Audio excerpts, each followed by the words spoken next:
Kaso ng hantavirus patuloy na tumaas sa Argentina kung saan nagsimula ang paglalayag ng cruise ship na may nahawahang pasahero. Balita mula kay Jackie Resio. Jackie. Iniimbestigahan na ng mga opisyal at medical experts sa Argentina kung sa kanilang bansa nagsimula ang outbreak ng hantavirus sa MV Hondius cruise ship na nagresulta sa pagkamatay ng 3 pasahero nito. Nagsimula na ang contact tracing sa Argentina kung saan nasa 101 ang hantavirus infection ang naitala simula noong June 2025. Ang uri ng hantavirus na nakita sa South America ay tinatawag na Andes virus na posibleng magdulot ng severe lung disease at maaaring maipasa sa kapwa-tao na siya ring naitala sa Argentina.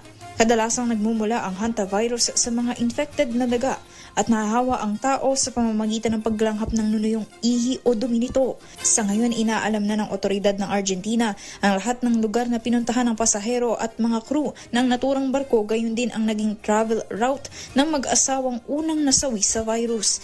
Magpapadala naman ng genetic material mula sa Andes virus ang Argentina sa Spain, Senegal, South Africa, the Netherlands at United Kingdom para madetect na rin nila ang naturang sakit.